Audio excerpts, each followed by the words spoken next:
Elbert, what made you smile today? What made me smile today is that a young lady picked me up, took me to 2 or 3 different furniture stores, looking for things that I could buy. And when I got out the car, she didn't ask for any money. She was just genuinely happy to help me. And that made me smile, man. You know, that love people give you without expecting anything in return. That's something that I don't often experience. So when you see it, man, it makes you smile inside. So I didn't really smile so much on the outside, but inside, man, I just appreciate that human spirit that gave me something instead of taking. It's a wonderful thing, bro. What do you drink to relax? What do I drink to relax? I like to drink wine, sweet wine. I don't drink a whole lot of it. I like to drink a little bit of wine, but drinking doesn't really relax me. I think what relaxes me is when I get into myself, get into what I really want to do as a person. That makes me more relaxed when I get in tune to who I am. But the drinking, that outside stimuli doesn't really relax me. You know, I'm kind of like in a good mood anyway when I start having a glass of wine. The mood is there already. The wine just probably might add a little bit to it. So perhaps wine. Okay. Mm-hmm. Why do you wake up in the morning? I wake up in the morning, man, because I wake up. When I wake up, it's another opportunity for me to grow, be the person that I was meant to be. Oftentimes, when I go to sleep at night, I might have a thing on my mind that's bothering me. And sleep has a way of solving problems that you couldn't solve when you were awake. So when I wake up, I got a clean slate. It's like now when I wake up now, what I feel so good about now for I have no responsibilities. I have no honey-do list. No daddy got to do this. No job. No boss. No deadlines to meet. I'm free. So when I wake up, I feel free. I wake up to freedom, and I look forward to that. You know, relatedly, you're talking about freedom, right? And earlier today, you were telling me about changes that you've been making in your life. Absolutely. And so I'm wondering, in this era of your life, what's life teaching you? It's teaching me to give back to myself in a non-egotistical sense. You know, it's like, hey man, you've done so much for other people. It's time to reward yourself for a life well lived and not feel guilty about that. And do it. I put things on like, I'm unapologetically me now. I don't got to explain to you why I do what I do. And if you don't understand me, that's okay. I understand why I do what I do. And that phase in my life is I'm growing into. And it's liberating to feel that way, to wake up and say, man, your biggest job is you. You know, it's time for you to give to yourself and maximize your full potential.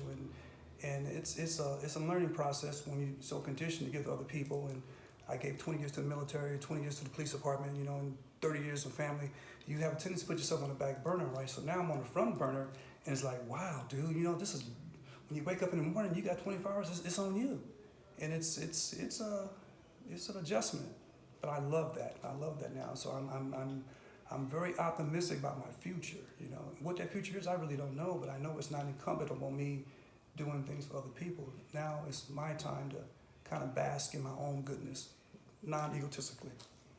Yeah, that makes a ton of sense. Yeah. We were talking earlier about this idea of it's hard to give back, or it's hard to pour from an empty cup. Right. But I'm wondering, what made you finally make that decision to finally put Elbert first? When I retired from the police department, June of 2020, the pandemic was full swing. I had planned on traveling when I retired. So of course we were all, you know, stuck in the houses, right? So I couldn't really go anywhere. I've always had visions of traveling when I retired. And things at home wasn't the way I wanted it to be. There was things that weren't the way they should have been. But a lot of times when you get so distracted in work, you don't really see what's going on in your home front. But once you take away the job, those pressures, no more 9 to 5, you're at home, and you can pick everybody's card. You sit back and say like, wow, man, this is not what's happening, you know. And it was always there, but you never gave it your attention because you're so busy out there making those Benjamins and paying the bills and making sure everybody's okay, medical, food, vacations, cars, school. You know, you're so distracted on your family that you don't see the lack of growth within yourself. So one day I woke up, man, I got on my knees, man. I prayed. I said, God, I need an answer. This something's not right here. I've done so much sacrifice. I said, I'm getting nothing back in return, and I don't want to complain about that. You know, so and so is not treating me right. I said, because I always know how to make myself happy. I said, I need to know if it's right for me to break away and do something else. I said, I don't know what that is. I said, but this is not it. I said, I didn't live my whole life just to vegetate on the couch when I retired. No, I said, I want to do things, right? And I said, so I'm going to go to sleep. I'm not going to sit here and talk to you all day long. I said, but, you know, when I wake up, I need to know, right? King, I think I told you, I woke up, man, it's almost like on Christmas Day. It's like, wow, man, there's a gift underneath the Christmas tree for me. And that gift, man, was me. It's like, it was very emotional. I'm like, wow, you know, and so like he showed me the door. He said, man, that door was always open for you, right? But you were so busy opening the door for other people that you didn't see the door for yourself. He said, I show you the door now. And 3 hours later, I was on Expedia.com buying my tickets. You know what I'm saying? And I haven't stopped since. And people that were in my life that were used to me being there, some of them are like shocked or like, this guy really left. My friends said, man, I can't believe you're doing what you're doing, man. I said, well, I can't really believe it either. I said, but it's natural. I feel like it's something that I had to do, and I have no regrets. I said, it's not perfect when you travel because you're going from one Airbnb unit to the next Airbnb unit. There's a language barrier. Sometimes, you know, you got to make sure your money's right. I said, but overall, I wouldn't trade it for nothing in the world. This is a wonderful experience. That's why I tell my friends, don't always, you know, count your chips. Count your experiences, man. Stack more experience than you expect, than you stack chips, money.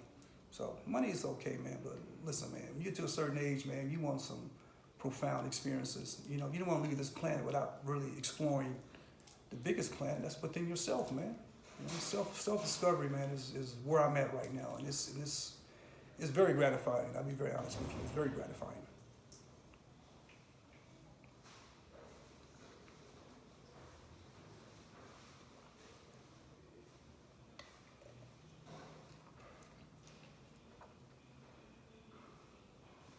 This must be a deep one. Well, so I have questions, and the next one was, do you want to change any part of your life? And I think the answer is no for right now. No. Right. So I was thinking, well, do I want to say when did he? But he also already answered that. He, you know. So I was like going through it in my mind. All right, we're gonna get into it now. What's been the biggest failure over the last few years? Failure? Yeah. Oh, man. I gotta be very honest with you, man. I don't look at my life as a failure or I don't look at things as being failing. I don't know what that is, to be honest with you. I mean, I guess I could say the biggest failure is not doing what I'm doing now. I waited so long to do that, right? But then I understand why I did what I did. That's why I never second armchair quarterback my life, you know. I don't never regret the bad things that happened to me. I never sit back and say, why me, God? I mean, like, why not? You know, I mean, who am I to think that a bad thing can't happen to, but it can happen to you? You know what I'm saying? So if it happens to me, my whole thing is, okay, what are you gonna do to get over it? Where's your resiliency? Are you gonna find a way to overcome that obstacle, right? So failure, I can only say, and I don't look at that as a failure too, because there's a time and seasons for everything.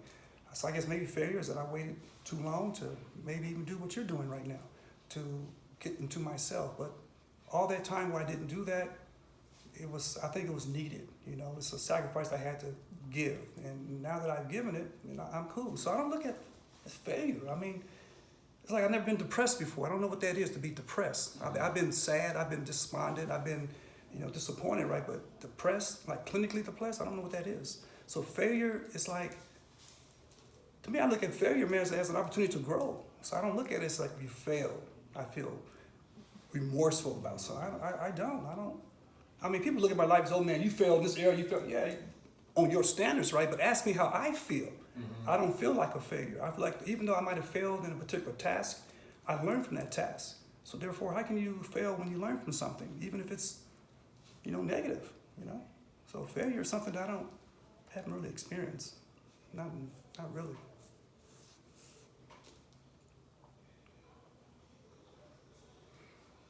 When it comes to maybe I like your response about failure. Mm-hmm. Instead of failure, I'd say challenges. When it comes to different challenges you've had in your life, maybe one particular challenge, right? One that stands out. Mm-hmm. Who's helped you through that? Now, this is the part of my life that I sit back and I shake my head to, bro.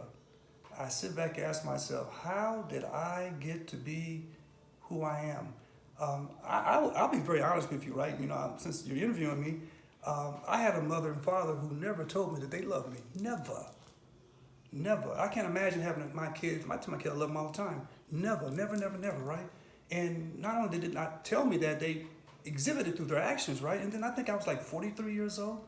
I had this epiphany, right? I called Mom. I said, Mom, I'll call you up. I said, I got to ask you a question. I said, you know, I'm 43 years old. I said, Mom, I said, you realize you never told me you love me? And it kind of took her back. I said, no, I'm not saying for you to say it. I'm not saying it now. I'm not saying for you to feel bad.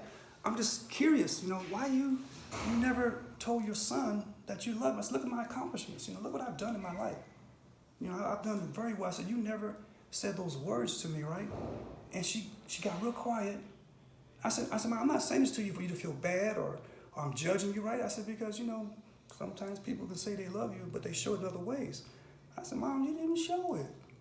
Then I said, well, you know, it's important that I tell you this, right? Not to, when you're dead, and I think the whole thing I should have told my parents. I said, no, I'm going to tell you right now.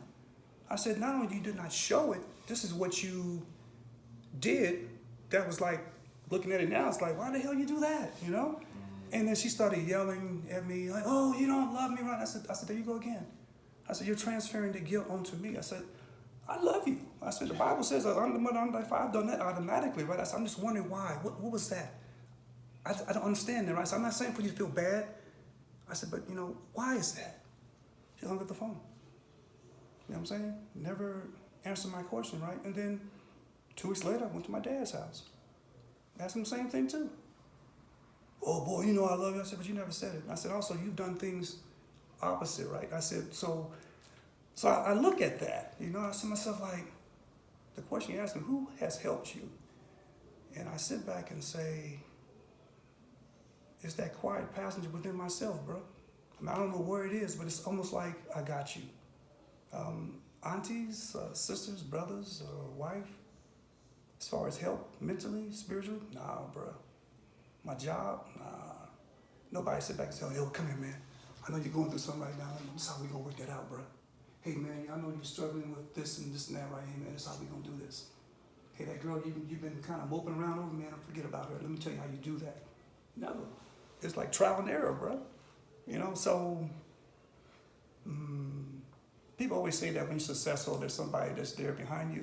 Technically, yeah, right, but as far as that person sit back and say, oh, that guy right there, I was going through some shit, he helped me, man, and no ends, and he taught me wisdom and logic, and he taught me how to overcome my own stupidity. Nah, bro, I've been my own self-teacher. And I'm not proud of that, because when I was working inside the jail, I see different people's fathers coming, man. They talk to them, right? And they may go back downstairs and go to the jail. I said, come here, man. I said, you know what? I'm not a jealous, envious person. I said, I'm jealous of what you got I never had. He said, what do you mean? I said, your father cares about your ass. He come to the jail to come see you.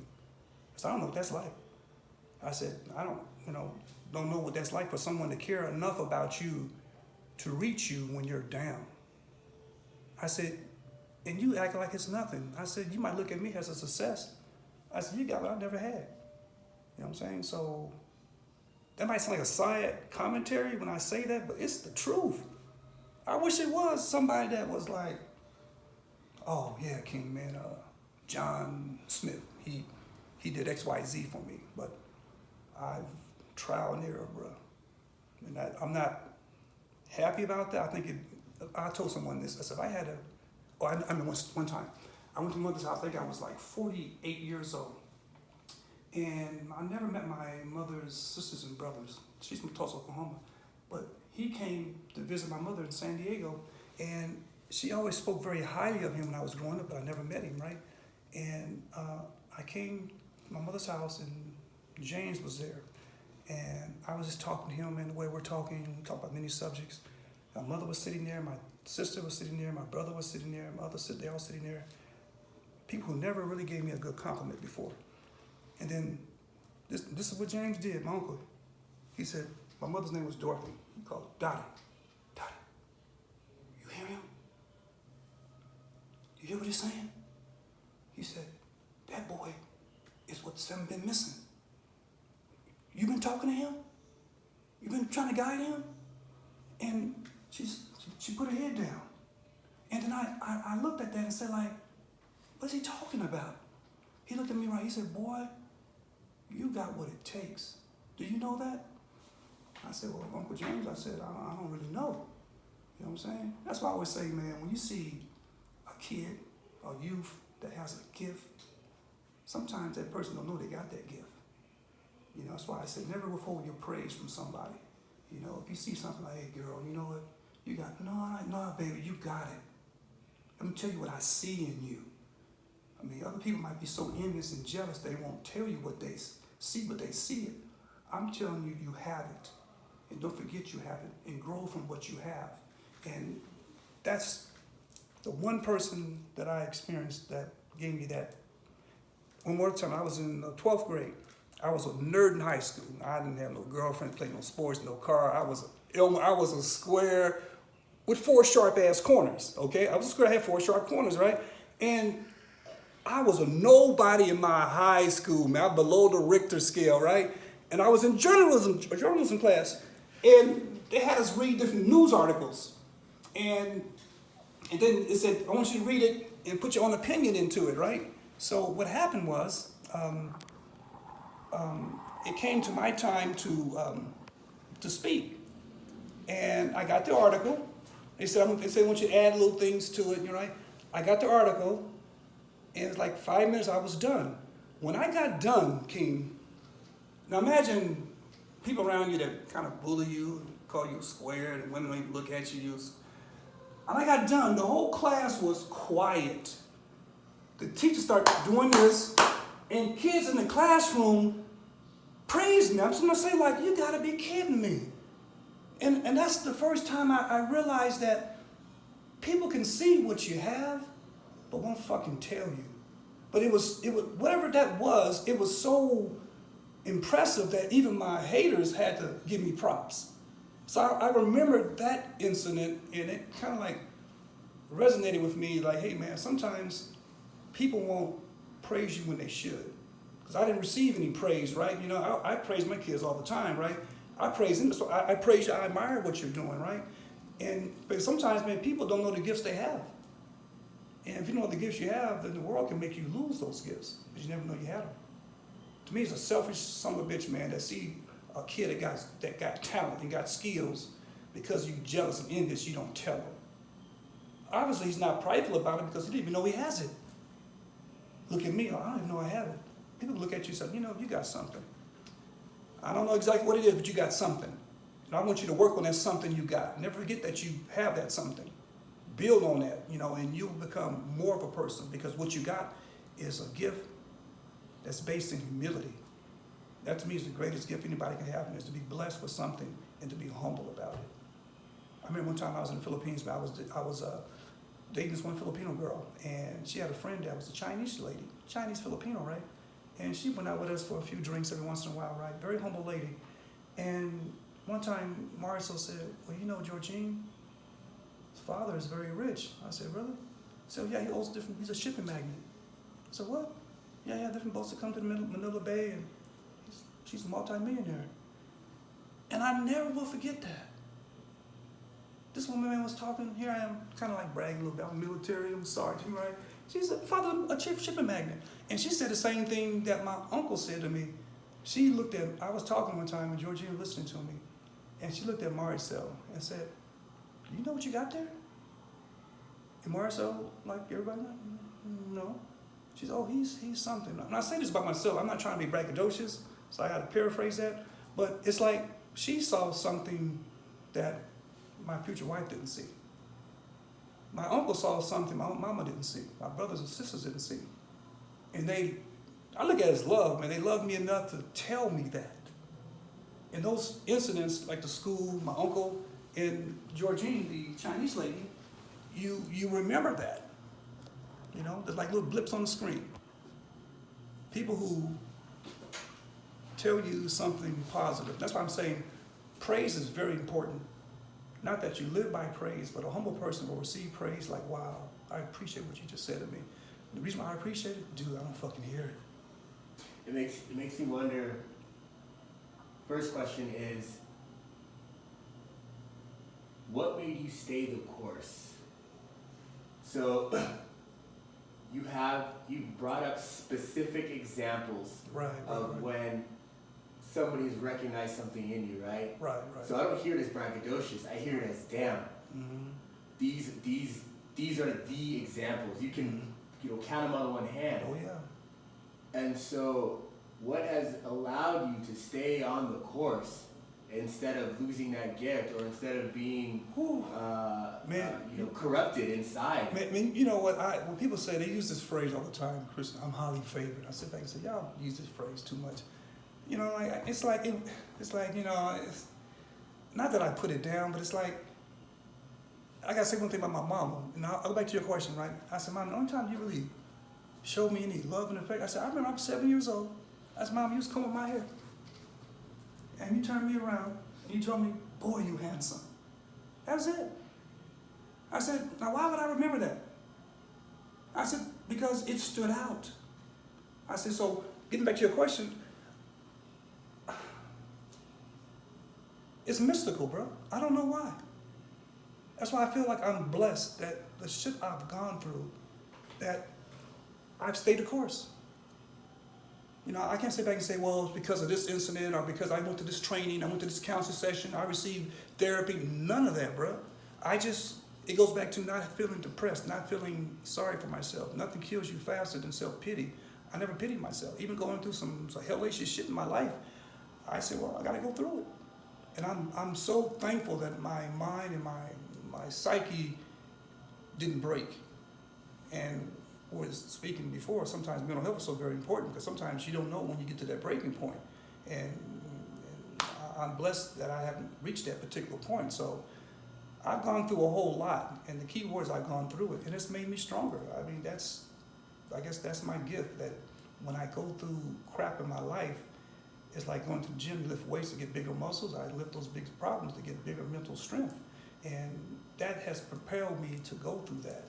But a specific person or a tool that I use, I don't know. But I know that I have it, and I'm very thankful for it. And to me, it's a gift to live on this earth, to be, I'll be honest, to be the person I am today, man. It's a gift. I tell people, man, it's like you see this floor right here. Imagine a rose growing through that floor, blooming, because that's fucking me. I said, ask that rose, how did you get there? That rose said, I don't know.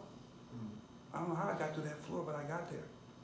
You know, but look at my roots, and my roots are saturated in, you know, every negative emotion you can think of, man. Betrayal. I said, but it has made me stronger. I said, so I'm very thankful that my mentality is such that I don't know how to quit. I don't know how to quit. I keep on going. You know what I'm saying? And I remember one kid, man, he came by my house one day. Oh, Mr. Townsend, your house is so beautiful. You know, and I said, come here for a second. I said, when you look at my house, I said, don't look at my house. I said, look at me. I said, because if it wasn't for me, this house wouldn't be here. I said, let me tell you, I broke him down. I told him, this is where I come from. I said, my house is just a reflection of my hard work. I said, but it's me that you should be looking at. So I talked to that young man for like a good 2 hours about himself, right? I said, you know, your treasures are within yourself, bro. So it is like this. So anything in particular? No, not really. I don't know why, but I'm here. Well, what has kept you going in those hardest times? My faith. I say my faith, my belief. And my faith, King, is not so much the Bible and going to church. I don't go to church and I don't read the Bible. The parts of the Bible that I read, I know profoundly. What has kept me going is, man, I've had miracles in my life, bro. Real freaking miracles. And when I have doubts, I fall back to those miracles that happened to me. And I sit back and say, there's a higher power out there that sees something in me that's guiding me. And that's my faith. It's not a faith in a religion, because I was raised up in the Catholic Church and I just walked away from that. And I'm not into modern day Christianity. I like what Gandhi says, I like your Christ, but you Christians, I don't like your Christians. You are so much not like your Christ. So I don't really belong to a church. I don't put down anybody who belongs to a church, but my faith comes from my experiences, man, my interventions. I mean, I've had some spiritual interventions, bro. I mean, I've had out-of-body experience. You know what I'm saying? I have things that happen to me, man, that I have to be careful to talk about, because you might sound kind of like goofball. I'm serious. I've had things happen to me, man, that in moments of great trepidation, I have something happens to me, something comes to me. I don't want to bore. I don't think I'll bore you, right? But there's so many things that happen to me that my faith is based on those real life experiences. So when I read the Bible, when I say be careful how you treat people because you might be in company with an angel, I read different scriptures. It has manifested itself in my life, so they're very profound to me. So I tell people, I'm not trying to Bible thump you to death. I said, when I quote those scriptures, I've lived it. It's almost like it's the living word. That's what it says it is. I said, I've lived it. I said, and I've had so many beautiful spiritual experiences. It's like, imagine being able to see your soul when you're still alive. You know what I'm saying? Floating up my body, floating around. And I had that experience, man, I was like 12 years old, and I was going through a very traumatic time in my life. And I've learned from that. I've had situations, man, I could have been in pearl situations, right? And then something happens. So I know that I'm here for a reason. And I think that when there are days when I feel kind of low in my tank, he always sends me somebody my way. It might be a person. It might be, I'll be honest, man, entity. I'm not a crazy person, man. I mean, I've had experiences, man, talking to somebody, and then, I don't know how long, you can edit this later, right? But when I went through my divorce, I was going through a child custody battle, a bankruptcy, foreclosure, and I had 3 different jobs, $9, $10. I was putting money together. My wife ran off with her boss. She's a paralegal, and he was an attorney, soon to be a district attorney in my city. I was going through it, bro. And this is the Filipino wife. So I remember driving, I was doing security work. I just got out the military. I just made another rank, and they couldn't find a medal. They took my rank away from me. It was like Job in the Bible. Anything bad could happen, it happened to me all at once. Almost like a negative entity said, like, if order us to break him down, it got to be the perfect storm. We got to lose his promotion after they gave it to him. Wife leaves him. Child custody battle. Pending bankruptcy. FICO score 550. 6 months behind on my mortgage. And all my family all talking, he should have never bought that house anyway. It was too much of a house. Oh, it's trouble in paradise. They're kind of gleeful. And then I was driving my car on the freeway, and then I saw the car was like ready to break down, was shaking. I said, oh man, I said, God, look, all I got was $20 in my wallet. I got to go to court tomorrow. My lawyer, I had to file for a substitution of attorney because she didn't show up in court. So I had to go to the bar association to get my money back from her. So I had to go to court by myself. And my wife is before I was a paralegal, and the guy that she was with is a district attorney. So they knew I was in. This nigga ain't got no money. We gonna run. So I'm driving my car, right, and I'm like, and so when I had these moments, man, because I try not to waste his time. I'd be work. I said, God, I'm in trouble. I don't know what I'm gonna do. I said, please don't let this car break down on this freeway. I don't know nothing about vehicles. I said, I gotta go to court tomorrow by myself. I said, I don't know what to do. Can you please not let this car break down on me? So not on the freeway. So I got off the freeway, King, and I got into this street where a big old supermarket. It was like 2 o'clock in the morning, big parking lot. I got the car in and it stopped on me. I said, wow, man. I said, now my car don't work. Now I'm gonna get to the courthouse. So I got out the car and I said, well, let me go to the store and get some oil. maybe that's why I popped the hood. Man, I don't know. So I started walking towards, like from here to maybe the street over here, the entry of the opening of the store. As I was walking, this happened like maybe about 2 months after the Trench Coat Mafia in Columbine, the shooting. So when I saw this guy, it made me think of that. So I was walking here. I saw this guy walking way on the other side, 2 o'clock in the morning. I said, okay. So he was walking, so I made my path so we wouldn't intersect. He made the same adjustment. I said, okay, he wants to. So I made another little change, and he made another change. I said, he's coming for me. And people always say that if you get accosted, robbed, man, give him your wallet. Life is more than that. At that particular time, I said, no more. If he's gonna rob me, he's gonna have to steal me. He's gonna have to kill me. You're not taking my last $20. I said, I ain't taking it no more. I got all this other stuff going on. Now I'm gonna get jacked. So I'm walking. Made one little change, he made another change. So at this time, King, I don't got the camera view. He had his long brown trench coat on. He had his hands in his pocket. And I wasn't looking at his face. I was looking at what's he gonna pull out of his pocket. Am I gonna deal with a knife or am I gonna deal with a gun? I said, if anybody walk up to you at 2 o'clock in the morning and make those adjustments on their path, unless they're coming for you. It ain't good 2 o'clock in the morning. So I was about as close to him as I am to you right now. And I was still looking at dude's hands in his pocket, thinking like, okay, what's gonna get me? I said, he got a gun, shoot me, dude. Stick me, not get my money. I got a signal him. I said, no, I can't take no more. I said, that's it. I ain't gonna die for $20. I just can't take no more. You know what I'm saying? So I got a little bit closer. He said, excuse me, right? I still wasn't looking at him, King. I look at his hands, right? Like, boo. If you, he's saying like, he said, can I ask you something, right?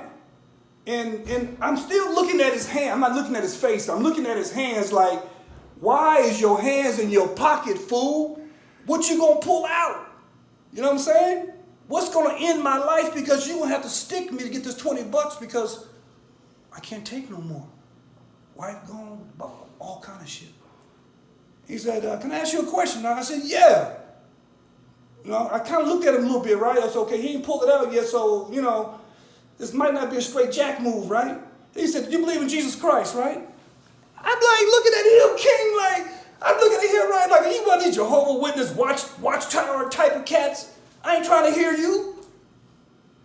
I ain't trying to hear none of that right now, right? I don't want to see your Wake magazine. You know what I'm talking about, right? Jehovah's Witness. So I ain't trying to hear that. I ain't going to be incorporated. Nah, I ain't going to join your church. Nah, it's 2 o'clock in the morning, man. Don't talk about Jesus Christ, man. You walking in me, making all those different moves and stuff. Think you ready to kill me. I said, like, man, I kind of blew him off. And then he said, with authority, I asked you, do you know Jesus, something like Jesus Christ? And I said, like, oh, okay. Okay, I hear the way your tone. I said, I don't think you're going to kill me. So I stopped looking at his hands and started looking at his face. He's like 25 years old, Hispanic looking dude, hair down here. And I said, yeah, I believe in Jesus Christ, right? He said, good. And he said, have you confessed all your sins? I'm looking at him right like, okay, dude, this ain't no altar call, 2 o'clock in the morning, look. But then I said, yeah. He said, no. Have you confessed all your transgressions? With authority, right? I'm saying like you acting like you somebody. But he spoke in such a way that I was compelled to give him an answer. I saw the respect of it was something in him that I felt like, you know what? I'm going to dispense with my little attitude and give you an answer, homeboy, because the way you talk is like you coming from a place, man, that I need to fucking listen to. Instinctively, I knew that. I said, as a matter of fact, man, I've been going through a whole lot. I didn't go through all the detail I just spoke about, man. I said, I'm like Job in the Bible, man. Everything's going wrong in my life right now. I said, all I've been doing, man, is praying 4 or 5 times and confessing my transgressions, those things that I've done to myself and people. I said, not a whole lot. I said, but I've been repenting, right? He said, good. He said, fear no evil. And I'm looking at him, right? I'm saying to myself, wow. Okay. Once again, my wife is from the Philippines. They got old island beliefs, some girls. When I came back from Panama, I noticed underneath my sink, it was a jar, no, not a jar, but a basin full of red wax this is getting kind of weird, but when this man told me to fear no evil, you'll see what I'm talking about. Inside this red wax was my car fuses in there, my hair fuses in there, my daughter's Chuck E. Cheese ring, no Chuck E. Cheese ring, all embedded in this wax with detergent on top of it. I was like, what the hell is this? You know what I'm saying? So I started thinking, man, like, wait a minute. And I started seeing letters that she had left behind. I'm like, oh my God, you know, I was, you know what I'm saying? So my car was going, it was like instrument panels, the lights was blinking on. So I'm thinking, car fuse, oh man, there's some stuff going on here, right? I know it's sounding crazy, but let me tie it back to what I'm saying. So when he said fear no evil, I'm saying, so how do you know that I was kind of tripping on this woman doing some voodoo stuff, man, or whatever, it's, you know, psychological. I said, okay. And he said one last thing. He said, you're going to have victory. I said, how you know I'm going to have victory? How you know I'm fine? He said, everything that you're going through right now, it's all going to be okay. It's all going to go away. I'm like, how do you? I mean, I'm not a really, how can I say, huggy type of dude, man, especially with another dude.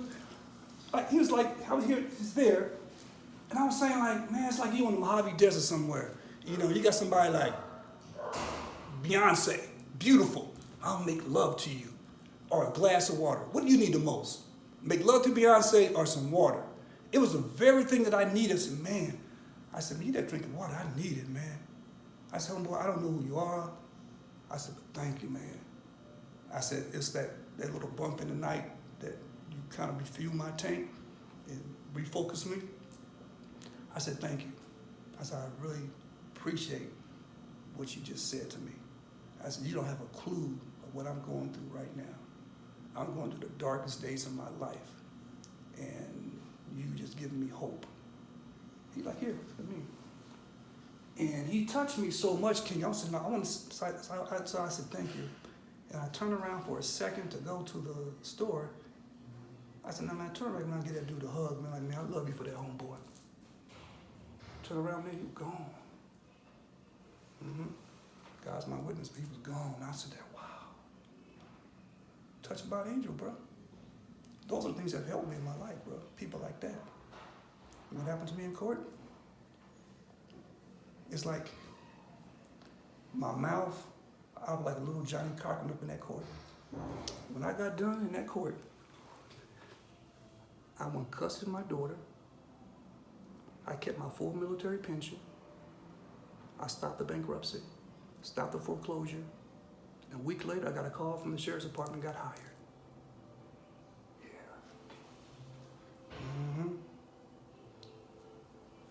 Straight victory. And I sit back and look at that today and say, man, wow, man. You know what? That's amazing, man, you know? And I've had many experiences like this. You ask me who helped you and how did you go through it, and you know, and anybody you can thank. It's things like that, bro. These interventions.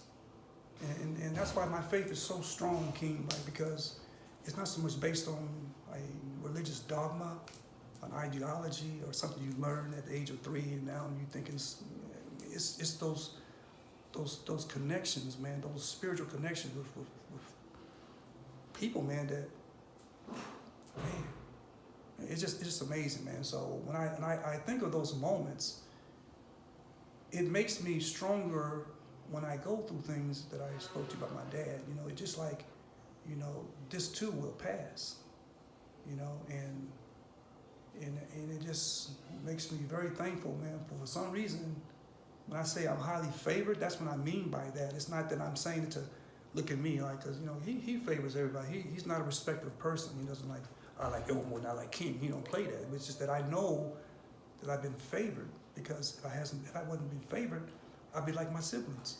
65 years old, basically homeless. My brother, 61 years old, went to the Philippines, brought back a wife, found out it wasn't a wife, it was a dude. He's paying. I mean, it's some sad shit, right? You know, sex. I mean, it shows you the putridness of one's background, right? And I look at that and I say that I was spared, bro. He didn't spare me to feel sorry for myself. He didn't spare me to walk around and brag about what I've been spared from. He spared me, man. Get out there and put your message out there, homeboy. Help somebody. Somebody crying, make sure when you leave that woman, she ain't crying no more. That dude need $100, make it gotta give it to him, man. You know what I'm saying? I remember when I used to go to bed hungry. So you remember those moments, man. So that's what makes me who I am, you know. So when I got that cancer diagnosis, man, it was like, hey, man, you know, doctor looked at me right. He said, Mr. Towns, you act like I just told you had the common cold. I said, you got prostate cancer. He said, it's aggressive. You know what I'm saying? He said, it's stage 1 right now. I said, well, you need to make some hard decisions, right? And I said, well, what do I need to do? You know what I'm saying? I said, doctor, I said, this is number. I said, you know my life, this is another speed bump. I said, so what we gotta do, what we gotta do. So I've been fortified by something other than myself. And I would love to be able to say to you, oh, it's a daddy or uncle or organization or you know, a mentor, but no. So excuse me if I digress in my answer, but that's pretty much it. You didn't digress. Okay. So I want to pause right now. Mm-hmm.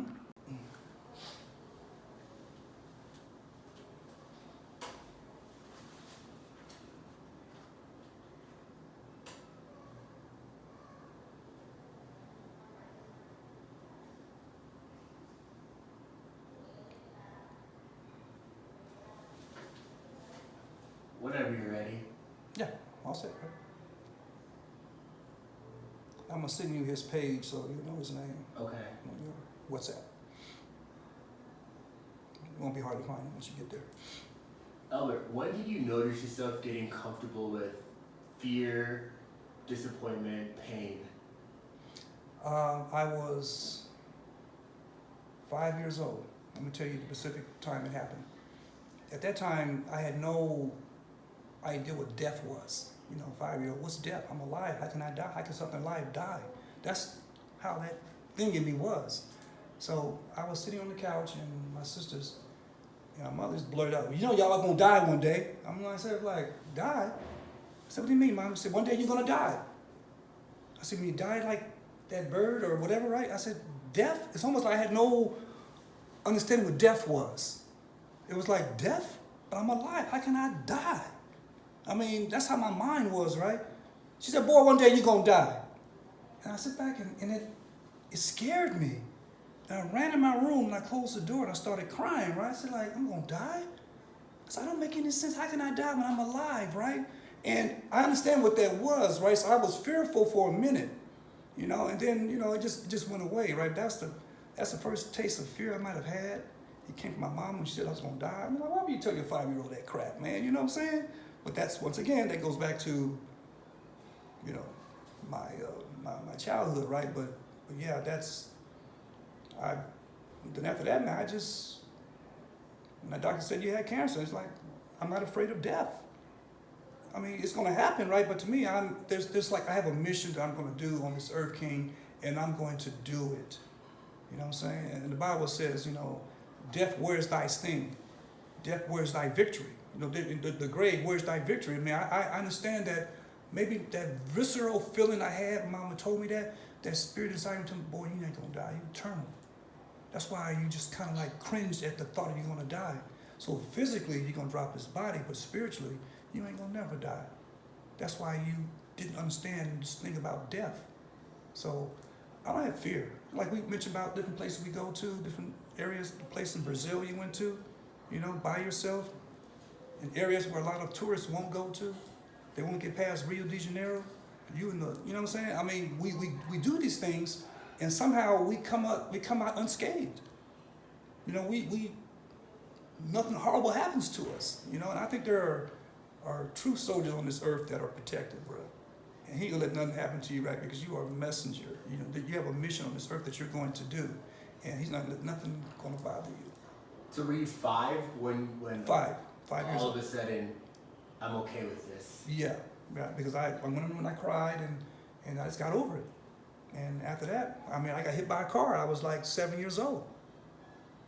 You imagine walking the streets at 7 years old? I was 7 years old. I remember because a month before that, I was walking home and I saw a police officer crying in the car. You always remember when someone important died or, you know. I was walking across the street going home and I noticed this police officer crying in his car. I had no fear of police. And I I didn't say, officers, why are you crying? He said, they just killed JFK. It's 1963. I said, okay. Oh, that guy used to always, interrupt my Mighty Mouse cartoon? You know what I'm saying? But that's where they blasted JFK in Dallas. I remember that, 1963, right?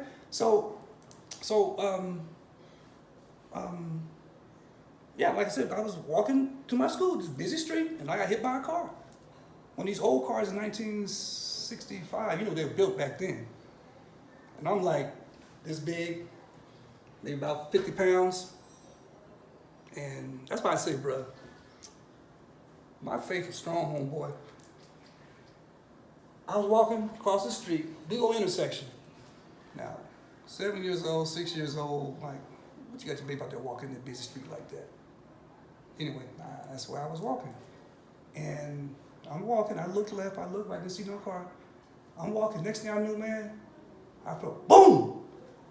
Up in the air, way up in the air. I hear lady, I still hear lady, they killed the baby, they killed the baby. I'm here, I'm going up in the air. This is the street. The car hit me. Boom! Way up in the air. I end up on the other side of the street and I hit the ground. Everybody's running, call an ambulance, call an ambulance. I'm hearing all this. Okay? And I woke up. Something told me, get up! I got up and I started to run. Behind me was an ambulance, followed me all the way home. I ran in my house and closed my door. The driver banged on the door. Man, your son got hit by a car. No, my son just came inside the house. She said, well, yeah, we know, we were following him. He ran home, he got hit by a car. I walked in the boy, you get hit by a car? Yeah, mommy. Really? Yeah. They picked me up, put me in a gurney, strapped me down, and took me to the Okinawa Hospital in Oakland. The doctors did a full x-ray on my body, and they couldn't understand. The police was there. Said she was going 50-something miles an hour. She hit that baby, 50 pounds, on the other side of the street, no skid marks. The police said no skid marks. Said, we don't understand why that boy is still alive. And Dr. Al looking at me like I was a creature from the Black Lagoon, man. And it was like they couldn't understand. Anything hurt? No. You feel bad? No. And I saw my dad come in. And they were talking to my dad. Mr. Townsend, we don't know why your son is alive. He got hit by a damn tank out there, knocked on the other side of the street. He has no internal bleeding, no bones broken, no skin lacerations, nothing. Nothing happened to your son. We don't understand. At this time, I'm hearing this dialogue. It only means something to me now because I recall it. So I'm looking at it from an adult mindset. And they kept looking at me. So we're going to do x-rays. We don't understand this. No, anything hurt in your stomach? Nothing. My dad came in. Now, my dad never showed no mind. My dad was a class 1 asshole. He was looking at me. I saw a little tear in his eye. And that's the first time I seen him show any emotion, right? So I started crying. So, something wrong. Where's it hurt, baby? Where's it hurt? I said, no. I didn't tell my dad why I was crying until I told him that about 35 years later. Dad, why you didn't say you told me you love me? I said, sometimes you show me emotion. I said, man, I got hit by a car. I said, a little tear. I said, I remember that. That's the only time you showed anything. He got real quiet. You remember that boy? I said, yeah, I do. You know what I'm saying? So, yeah, bro. I got hit by that damn car and I ran home. See, so when I say I have a lot of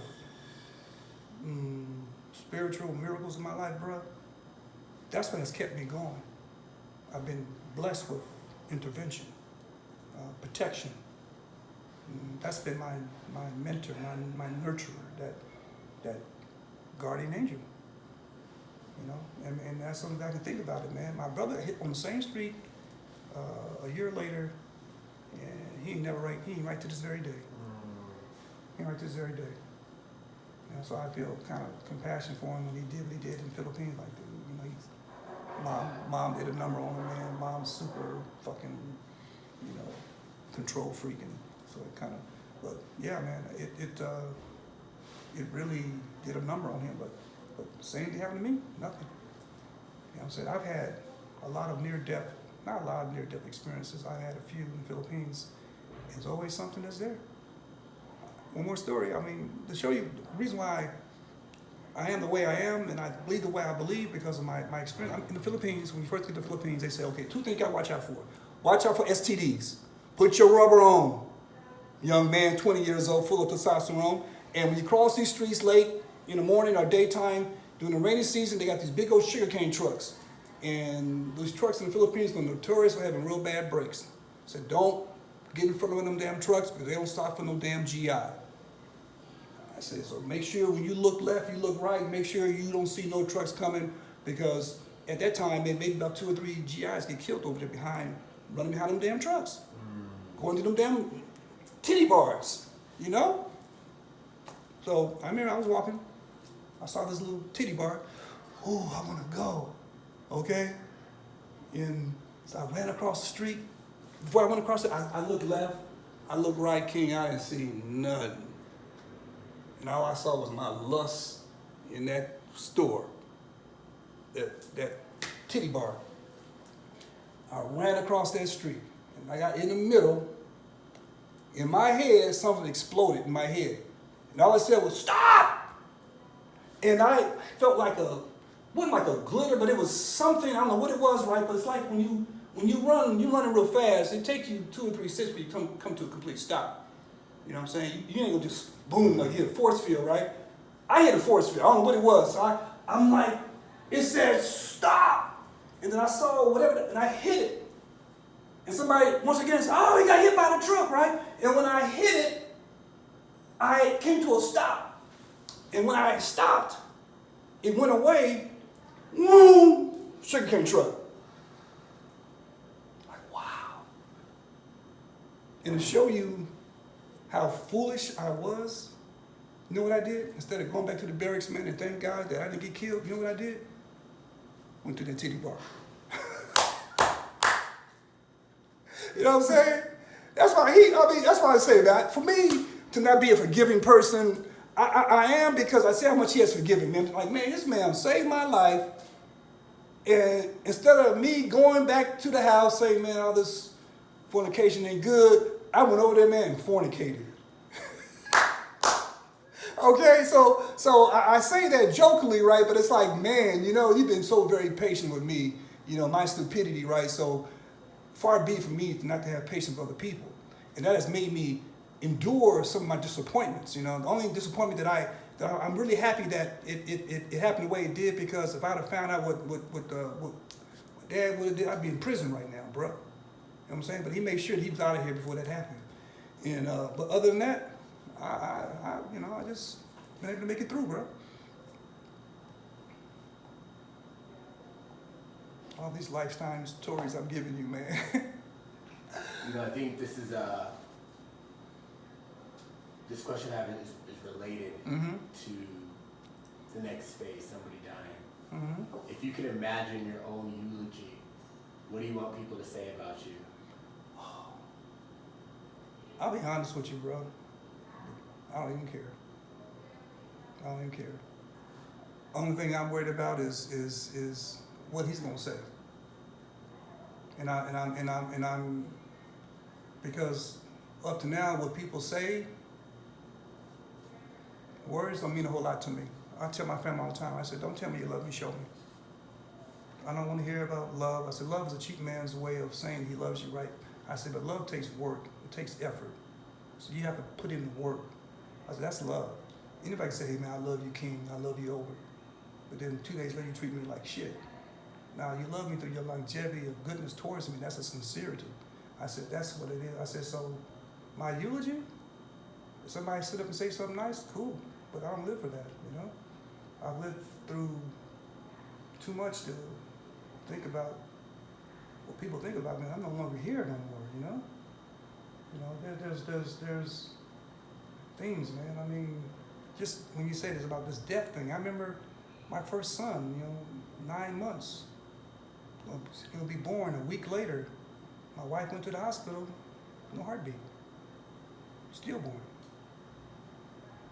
You know what I'm saying? It's like, it's almost, man, my life is like this here, right? When you're born, isn't that old song by A Child Was Born, No State of Mind, Blind to the Ways of Mankind, God Was Smiling? You know that old rap song? Don't push me cause I'm close to the edge. I'm trying not to lose my head. Makes you wonder sometimes how you keep them going under. And that was me, man. So it's like, man, you know, it's just amazing, man, how I've been able to go through what I went through without becoming like, you know, a bitter, angry person, man. You know, it's just how it's been. But yeah, I as far as the eulogy is concerned, man, you know, I don't care about that. I mean, all I care about, man, is whatever blueprint that he gave me before I was born, that I fulfilled it. I want to know what he thinks about me. You know what I'm saying? Everybody over on the earth, it don't really matter. I know what they say right now. How do you know whether or not you fulfilled that blueprint? Or how do you know you're on track to fulfill it? I think I am. I think the reason why I say that I am, that I was born with a very compassionate, very giving spirit. And I've been that way all these years. Only now that I spoke to you about, only now that I'm giving myself what I freely gave to other people. And even within that capsule, I still do certain things for people, right? And I feel as if I'm a living testimony, man. And the only shortcomings I think I might have had was, you know, the sexual aspect of being a man, you know, different women. We all have that experience, right? But the using, taking advantage of, stealing, robbing, no, I don't do none of that. It was just the sexual thing, man. You know, me laying up with a girl, right? But even with that, man, with a woman, I take good care of her. You know what I'm saying? I'm not just trying to get over on her, man, but you know what it is, right? But other than that, man, yeah, I'm not, there's nothing really I can really think of beyond that, you know? I mean, I'd like to think there would be something else, right? But for the most part, I feel like I'm on the path, man, because I feel, especially now, King, man, I went from being this all-American dad and all-American husband to being this all-American, you know, what's they said, like George Benson, the greatest love of all is inside of you. I'm finding that love in me that has got me through all that. And I'm very thankful for that. I'm thankful for that Elbert, that little kid that was strong enough to deal with it. I mean, like, my God, dude, you 4 or 5 years, you did that? You survived that? You got me to be where I'm at right now, so I'm reaching back and giving that 5-year-old hug that he didn't get from his parents, man. You know what I'm saying? Like, dude, man, I love you for that, man, because you could have broke.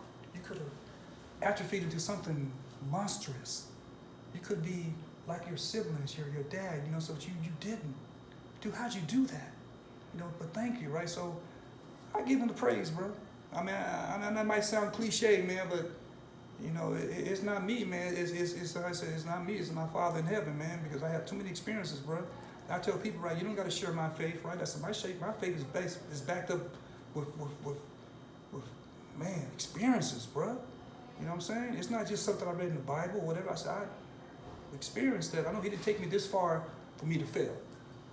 You mentioned going back to your 5-year-old self and giving him a hug. And that's what you would do now. What do you think your 5-year-old self needed back then? A hug. He needed from those that were in his life to love him.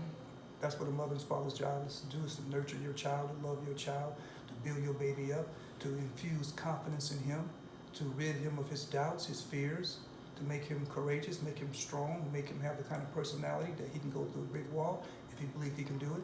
You know what I'm saying? I didn't have that. I had the opposite of that. I was almost put through fucking brick walls physically. You know what I'm saying? So, you know, and for me to think about that, you know what I'm saying? I just imagine, man, you know, I sit back and say, like, damn, man, you know, 6 years old, I used to get up in the morning, man, late at 3 o'clock in the morning, sneak in the fridge to get some food because I wasn't getting fed.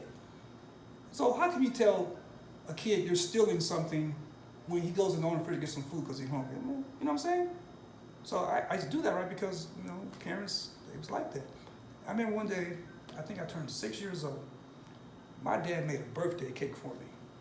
And back then, they didn't have a lot of ice. He had some apple jelly, put on the cake. He said, boy, this is your cake. I'm thinking to myself, like, wow, I got a cake? I don't got to sneak it and steal it or whatever? Yeah, you get in time to get ready to, right? I said, cool. It was like March 21st is my birthday, right? So March 22nd, I got up thinking like, oh, I don't got to sneak. I can just go in there and get the cake out and eat it. So I took the cake out of the refrigerator and I started eating. My dad was 6'2", weighed about 220. My mom was real short, so I got the little sticker leg. My dad had long ass fucking legs. I got little tattoo legs. Anyway, I was eating the cake. I wasn't fearful because I got permission from OG. You know what I'm saying? I can eat this cake without sneaking. Like, oh my God, I can eat without fearing I'm gonna get my ass beat. Can you imagine that? I guess that was fear, I guess, but it was like fear didn't stop me from feeding myself. I still sneak. So I'm eating the cake, and I turned around. My dad was sitting like this, looking at me, right? And I wasn't tripping, right, because I wasn't eating no other food. I was just eating my cake, my birthday cake. So I'm good, right? Boy, what are you doing? I said, Daddy, I'm eating my birthday cake. Next thing I was on the floor. A backhand lick. Boom. I said, Daddy, why you do that? Too early to take cake. Too early. I said, okay. Picked myself up and went into my room. I told him that shit too. When I told him about the love comment and car accident and stuff, right? And I think one of the biggest gifts that God gave me was to not hate those that hate me. I mean, if I would have hated those that hated me, or if I would have gave them what they gave me, I wouldn't be here talking to you right now. I'd be bitter, resentful, angry. But I love my daddy like no other man could. I love my mom. I honor my mother, honor my father before I even knew that scripture existed. That was in my DNA to love my parents. That's why I sit there and I told them what I told them. Like, listen, I love you from my heart. Why y'all never even told me you love me? What the fuck is wrong with y'all? You know what I'm saying? I pretty much, what's wrong with you? You know how many times I told my son, my daughter, I love him? You know what I'm saying? And y'all couldn't even say that? So I bring that up to my father, those incidents, right? He'd be like, shocked. He's so shocked, look what he did 10, 15 years later. Okay? Some people are inherently evil, man. And it's almost like certain souls on this earth are born, and the devil kind of know who you are. They know you a messenger. If he don't stop you, your messenger will get out there and you might help somebody that probably don't know how to help themselves. So they got to stop you at the gate. He'll send you every messenger, every person that you want to get. My mom used to always tell me, man, I was like 5, 6 years old. Oh, you know, I almost aborted you. I'm like, really? It's Lisa always come by the house, right? Tell me, girl, you only had 3 kids in 3 years. You know, you go ahead and get rid of that baby. Yeah. I mean, I said, like, he gonna tell her fire. And back then, I didn't know what that was because I didn't have no idea what death was, right? I'm still like, what the hell are you talking about, right? But as I got older, she started telling me that story, man. I said, really? Yeah, her name was Ruby. Still remember her name. She'd always come by the house, man, all the time asking, girl, you ready to go? You ready to go? Ready to get rid of that baby? That was me. See, so it knew who I was, okay? So it knows who you are. So a lot of times it will try to throw everything at you to break you because they know if it doesn't break you, you're gonna break it. You can put your hand on the head of a serpent, if I can say.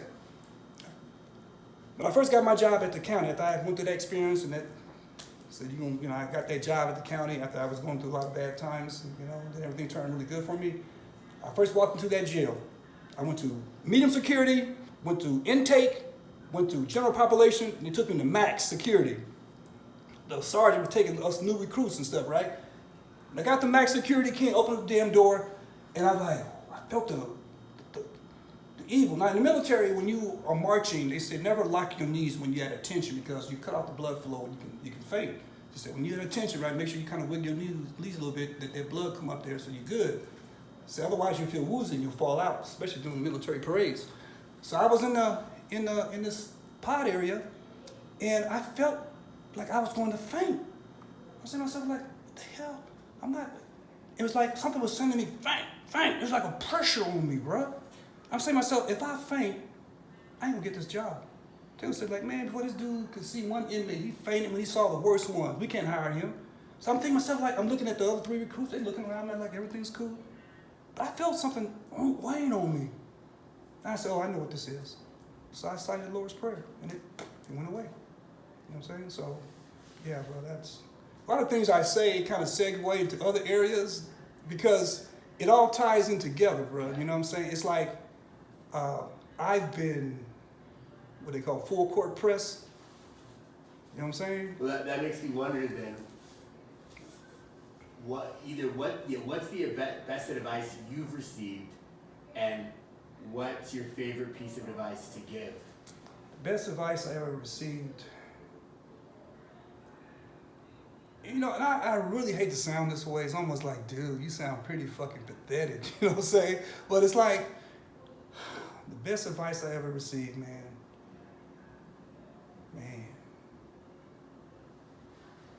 It sounds sad, bro, but not a whole lot. The best advice I can give somebody is to never give up. Never give up. No matter what you're going through in life, never give up. Always keep hope alive in your heart. Look at your obstacles, look at your problems as opportunities to grow above it. Like going to the gym, lift them heavy weights to get more muscle mass, lift them problems, get more mental, spiritual mass. That's what I've done. You know, and never feel sorry for yourself.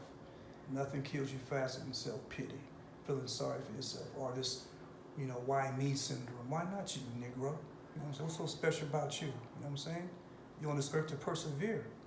God didn't promise you no rose garden, but he promised you to find you a way out. He's always found a way out for me. Through all my enemies, I found a way out, bro. He always showed me the door when it's time, right?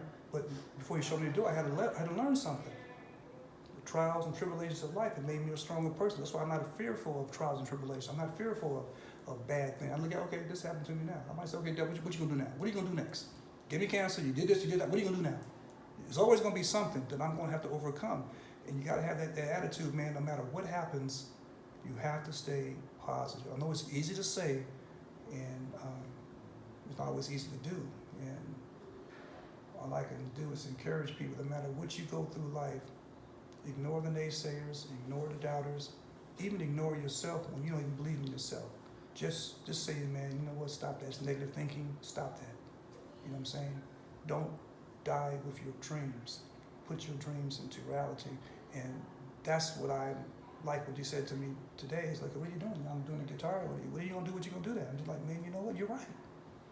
I have a story to tell the things I want to do. Maybe not so much doing what you're doing, right? But there are other things I can do to help other people.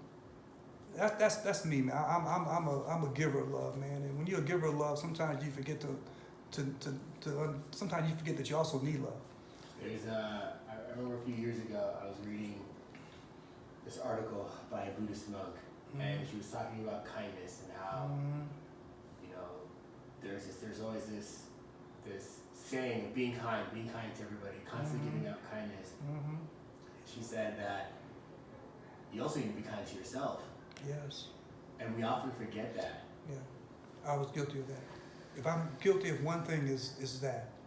But you know, that's not a real bad guilt to have. You know, like I didn't really, you know, it's like what does it say? What's it? Greater love no man has that he laid down his life for his brother.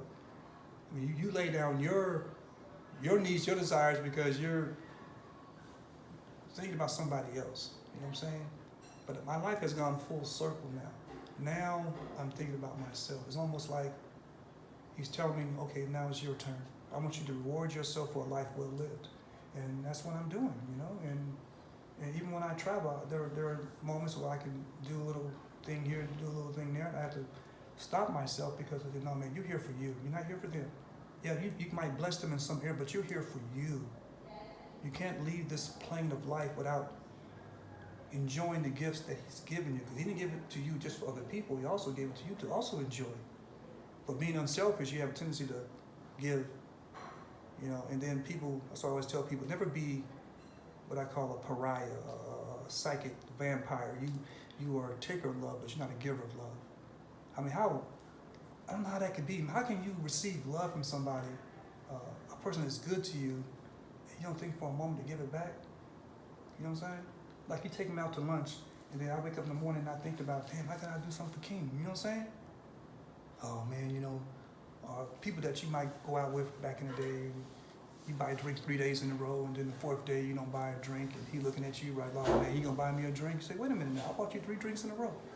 It never occurred to you that maybe you know, somebody gave me a gift today, bro. Somebody been very nice too. Very nice too. And they gave me a gift. I got a little ring down the door. Oh, you have something from Seymour Arco. It's like, really? I'm thinking like, it might be a setup. I'm looking like, okay, I'm very cautious, bro. I mean, I'm like, okay, people might know who you know, and they might use certain names to get you out of your little safe spot. So I'm like, I'm always on guard. I looked at him. I saw the motorcycle's helmet. He had a box. I got a gift. I said, okay. Even I opened the door, man, I'm thinking to myself like, okay, if he's going to do that, I know a few moves, man. I was going to hit his, really, that's how I get. So I didn't really know because I don't receive gifts. I don't receive that. I don't. So it's very, so like I looked at it and I like, wow.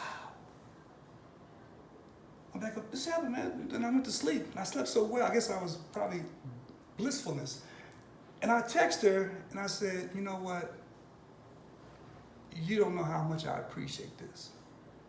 I said, that's something that was totally unexpected. So I know how much she makes. And I'm looking at what she gave me. It wasn't cheap. It wasn't cheap. I'm like, wow.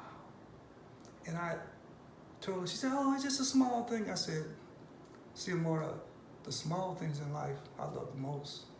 The big things, show me, I don't care about that. It's the small things people do for you that I appreciate. I said, the last 2 gifts I've gotten in the last 5 years, birthdays, Christmas, it's been 2 gifts you gave me. You gave me a shirt and you gave me this. What, your birthday? Like, nah. I said, nah, nothing. I said, so this is something that I'm going to treasure. You know what I'm saying? I really like that. So getting back to what the 360 now, I'm learning to give myself gifts. That's why I went scuba diving for the first time. I can't even swim. Went scuba diving in San Andreas. Underneath the water and all the fish. I mean, I'm going zip lining. People say like, man, we can't believe what you're doing, right? And the different husbands are in these, I know how they are, these sexless marriages. You know, mama's not happy, nobody's happy in the house, the woman just controls it. I'm not being sexist or, you know, egotistical or misogynistic when I say that, right? But sometimes a lot of guys, they just give up. After a while, they just give up. You know, you happy? Okay, I'm just gonna shut up, right? So they see my little posts on Facebook, you know, when I'm here. What country am I? I'm in Santiago, Chile. Where you at? I'm in Botswana, Africa. They'd be like, man, I wish I could do what you're doing. Be like, you can, but you know, you gotta, you know, I said, marriage shouldn't be bondage. You know, she shouldn't feel like you're only faithful if you're in the house with her. I said, but it is what it is, man. I said, you know, a lot of you guys, you know, you just incarcerate yourself. That's why marriage to me, I'll never get married again, man. To me, man, marriage is like nah, man.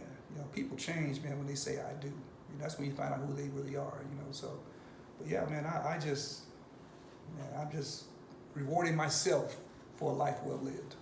And like I said, the only regret I might have is that I didn't do it soon enough, but I'm an armchair quarterback in my life, bro.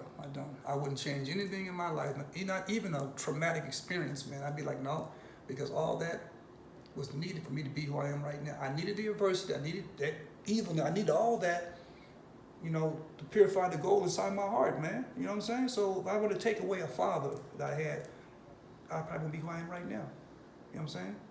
So he says in the Bible, so you make your enemies of your footstool. You'll be strong because of your enemies. Mm-hmm. And I understand that profoundly, bro. It's like, wow, I understand that. So I don't regret the bad things happen to me, man, because I see the good that's transpired from the bad things. This is gonna be a sharp change direction, but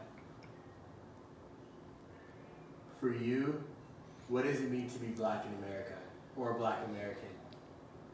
actually, are those two different questions? No. I can give you an experience that I had. Okay, I'm gonna ask the question again. Okay. For you, what does it mean to be black in America? For me, to be black in America is to have intestinal fortitude, to have the ability to overcome obstacles, to know that no matter what you do, people will still look at your blackness. But the best way to answer your critics and people who think that way is by living well. It's like, okay, you think I'm this and this and that? Look how I'm living. Think I'm a no good nigger, I'm this and this and that? Look how I'm living. Like I told that teacher in my school, I'm not a product of my environment. I make the environment a product of me. You know what I'm saying? Because you always got to prove something. Even go to some country, some girls don't want to date black guys. You got some Colombian girls like that. They like the white gringos and stuff, right? And I sit there and I tell them, right, like, you know what? It's not about the color. I say it's about the person's, internal makeup. And you say that, man, it's like talking to a stone wall. But they've been, them beauty is blonde and blue eyes and stuff, man. And you black, as that old saying, mommies always say, if you white, you all right. If you brown, stick around. If you black, stay back. People got that mentality, right? So you have to always prove yourself to people. Not that I prove myself to people. It's like, it's me. You know what? I know how you think about me. You know what I tell you? I look how you look. I know why. I saw how they looked at me. I went to that restaurant in Brazil with 3 of my black friends. Like, nigga, what are you doing here? You can't afford to be here. And I saw that and be like, you know what? Yeah, I'm black, but I'm not black in Brazil. But I know that look. I know how they felt a little shy. So I ordered best steak, champagne. You know what I'm saying? I did. They looking. I said, give me another bottle of champagne. It cost me a little bit, yep, but I wanted my friends to say, hey, look, never feel inferior because you don't have the economic clout. I said, you are more important than your lack of money. I said, I'm happy to, so thank you, we never will see a restaurant like this, wasn't for you, right? I said, no, I said, you blessing me. You take me around Sao Paulo, you showing me around. I'm living in your house. I said, I appreciate your hospitality, right? This is the least I can do. And then once this is one family, there's one white man, they looking at me, I said, wow, this is how they looked at black folks, in the South back in the 50s, right? I'd never experienced that, right? It's like, wow, I know that look. Like, nigga, what are you doing here? But, how did you get in here? You know what I'm saying? So when they heard me speak English, their demeanor changed. Ah, Americano. I said, so you're going to look at me because I'm American. I wasn't American, and you looking at me the way you looked at me before I walked through the door. Fuck you. Give me another bottle of champagne. Sure did. I might drop $300 in that restaurant. I didn't care. Yeah, it's okay. And I walked out of there, right? And they're like, yeah, see? Black clout. I ain't rich, but I had enough clout there to do what I did. So being black in America, man, to me, man, I said, you have to strive, and you cannot suffer from self-doubt. And unfortunately, I will say this. I hate to say it, but sometimes we are our own worst enemy.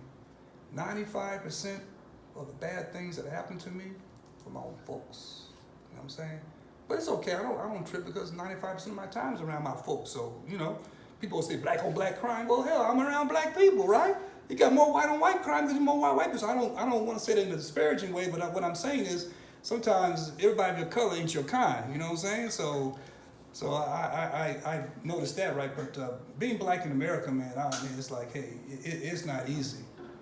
And it's definitely not easy. And that's why I just tell the inmates, man, I say, it's hard enough being black in America. You're going to break laws and you got felonies now on your record? I said, you know how hard it is to be black if you straight cut Clark Kent, a square-ass Negro like me, a square with 4 sharp corners? You know how difficult it has been for me, and I've never been in a police car. I never got no record. I never sold. It's still how hard it is for me, even though I'm living an all-American life. I have society putting their feet on my neck. And you went out there and put your own feet in there by selling drugs and pimping and selling gang, and now you got felonies? Dude, I don't want to sound bad, but you burnt. Now you're a black man with a felony. It's hard. Now you gotta go pimp. You gotta sell drugs. Now you gotta go look for one that's gonna take care of your ass because you can't take care of yourself. See, you're a baby boy. See, I mean, so it's not easy being black in America, man, but it's a lot harder if you give up on yourself. Never give up on yourself. There's no answers in giving up for yourself. There's answers when you don't give up on yourself.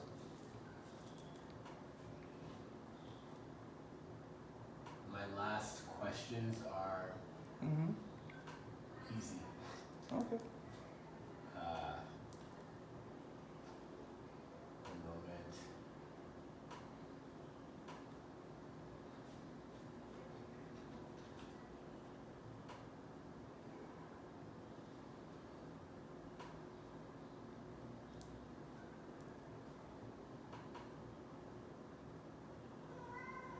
You know, King, I really appreciate what you're doing because in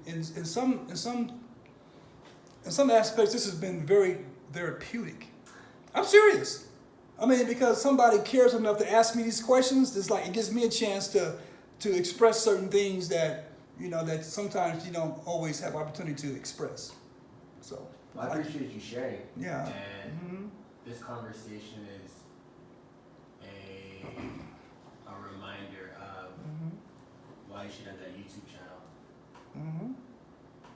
The questions I have are easy. To be honest, all your questions been easy, man. When you are transparent, nothing is, it ain't like you asking about, sex and I mean, you asking some things that some people, man, they cleave onto. They hold on to it. Right. They're like, oh, it's a secret. Yeah. My life is an open book. I tell a person, if I tell you something, you want to repeat it, you can repeat it. I don't care. Yeah. What do you consider home? Like what city? Home? Yeah. I'm going to tell you, I'm glad you asked that question. I tell people now that even though I'm an American citizen, I consider myself a global citizen. My home is King, my home is inside of me, no matter where I'm at. Because a home that you were born in doesn't mean that you don't feel at home there. So my home is where I'm at. I take my home with me. So I feel at home no matter where I'm at. But, You're 65, March 22nd? yes, Okay. 21st. I'll be 65. Oh, 21st. First day of spring. And maybe you can help me with how to word this question. Basically, what 4 nouns would you use to describe yourself? Oh, man.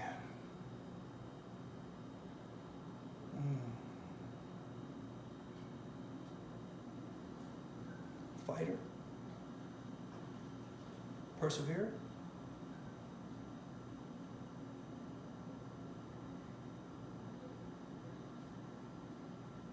Righteousness.